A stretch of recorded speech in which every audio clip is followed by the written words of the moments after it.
ಈ ಹೆಣ್ಣಿಗೆ ಬೇರೆ ಕೆಲಸನೇ ಇಲ್ಲ, ಒಂದೇ ತಿಂತಾ ಇರುತ್ತೆ, ಇಲ್ದಿನ ಮನ್ಕೊಂಡು ನಿದ್ರೆ ಮಾಡ್ತಿರುತ್ತೆ. ಲಕ್ಷ್ಮಿ, ಲಕ್ಷ್ಮಿ, ಹೇಳು, ಇಷ್ಟೊತ್ತಿಗೆ ಮಲಗಬಾರ್ದು. ಸೈ, ಈ ಮನೆ ಸ್ವಲ್ಪ ನಿದ್ರೆ ಮಾಡೋಕ್ಕೂ ಬಿಡಲ್ಲ. ಹೇಳಿ ಡ್ಯಾಡಿ, ಹೇಳಿ. ಯಾವಾಗಲೂ ಮನ್ಕೊಂಡಿಪ್ಪಕ್ಕಾಗ. Excuse me sir. ಯಾರದು, ಬನ್ನಿ. ಹೇಳಿ, ಯಾರು? ಸರ್, ಮೇಡಮ್ನ ಸ್ವಲ್ಪ ನೋಡಬೇಕಿತ್ತು. ಯಾವ ಮೇಡಮ್? ಇಲ್ಲಿ ಮೇಡಮ್ ಯಾರು ಇಲ್ವಲ್ಲ. ಮಹಾಲಕ್ಷ್ಮಿ ಮೇಡಮ್ನ ನೋಡಬೇಕಿತ್ತು. ಅಯ್ಯೋ, ನಾನು ನೋಡಕ್ಕೆ ಬಂದಿದ್ದಾರಲ್ಲ, ನಾನು ಇವ್ರ ಹತ್ರ ಏನು ಕತ್ಕೊಂಡು ತಿಂದಿಲ್ಲಲ್ಲ. ಹೇಳಿ ಸರ್, ನಾನೇ ಮಿಸ್ಟರ್ ಮಹಾಲಕ್ಷ್ಮಿ. ಮೇಡಮ್, ನಾವು ಟಿ ವಿ ಪ್ರೋಗ್ರಾಮಿಂದ ಬಂದಿದ್ದೀವಿ. ಅದ್ರ ಹೆಸರು ಹೇಳೋದೆಲ್ಲ ಸುಳ್ಳು. ಅಂದರೆ ಇಬ್ಬರು ಕ್ಲೈಂಟ್ ಇರ್ತಾರೆ, ಅವ್ರ ಜಗಳವನ್ನು ಕ್ಲಿಯರ್ ಮಾಡಬೇಕು. ಆಯಿತು, ಸರಿ ಸರ್. ನಾನು ನಿಮ್ಮ ಊರಲ್ಲೆಲ್ಲ ತುಂಬ ಕಡೆ ವಿಚಾರಿಸಿದೆ, ಎಲ್ಲರೂ ಮಹಾಲಕ್ಷ್ಮಿ ಸ್ವಲ್ಪ ಟ್ಯಾಲೆಂಟ್ ಇರೋ ಪರ್ಸನ್ ಅಂತ ಹೇಳಿದರು. ಹೌದು sir, I am mister Mahalakshmi. ನಾನು ಟ್ಯೂಷನ್ ಟೀಚರ್. ಓಕೆ ಮೇಡಮ್, ನಾನಿನ್ನು ಬರ್ತೀನಿ, ನಾಳೆ ಬನ್ನಿ. ಕೊಂಡ್ರಿಯಾ ನನ್ನ ಟ್ಯಾಲೆಂಟ್? ನಾಳೆ ಇವಳ ಜೊತೆ ಸಿಕ್ಕೊಂಡು ನಾಳೆ ಏನೆಲ್ಲ ನಡೀತದೆ ದೇವರಿಗೆ ಗೊತ್ತು. ನಮಸ್ತೆ, ಹೇಳೋದೆಲ್ಲ ಸುಳ್ಳು ಕಾರ್ಯಕ್ರಮಕ್ಕೆ ಎಲ್ಲರಿಗೂ ಸ್ವಾಗತ. ಸರಿ, ಈಗ ಇದಕ್ಕೆ ಸಂಬಂಧಿಸಿದವರನ್ನ ಕರೆಯೋಣ. ನಮಸ್ತೆ ಸರ್.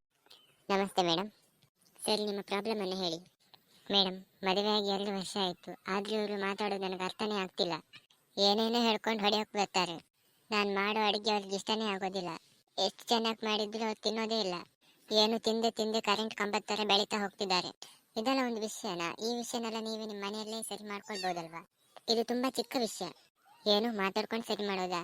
ನೀವು ಅವ್ರ ಹತ್ರ ಏನಾದರೂ ಕೇಳಿ ನೋಡಿ. ಚಾಕ್, ನೀವು ಬಂದಾಗಿಂದ ಸುಮ್ಮನೆ ಕೂತ್ಕೊಂಡಿದ್ದೀರಲ್ಲ, ನಿಮ್ಮ ಹೆಂಡತಿ ಬಗ್ಗೆ ಏನು ಕಂಪ್ಲೇಂಟ್ ಇಲ್ವಾ? ಚೂ ಚೂ ಚೂ ಚೊಯ್ ಚೊಯ್ ಚೊಯ್ ಚೊಯ್. ಏನಮ್ಮ ಇವರು ಚೊಯ್ ಚೊಯ್ ಅಂತ ಮೀನ್ ಫ್ರೈ ಮಾಡ್ತಿದ್ದಾರೆ? ಅದೇ ಮೇಡಮ್, ಒಂದು ಅರ್ಥ ಆಗಲ್ಲ, ಅವ್ರು ಮಾತಾಡೋದೊಂದು ಅರ್ಥನೇ ಆಗಲ್ಲ.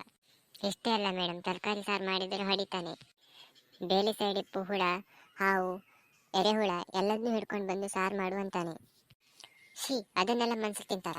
ಎಷ್ಟೇ ಅಲ್ಲ ಮೇಡಮ್, ಮನೆಯಿಂದ ಒಂದು ಬೇಕಿನ ಮರಿನೂ ತಗೊಂಡು ಬಂದೇ ಇದೆ. ಕೆಲಸಕ್ಕೆ ಹೋಗಿ ಬಪ್ಪುರೊಳಗೆ ಅದನ್ನು ಸುಟ್ಕೊ ತಿಂದ್ಬಿಟ್ಟ.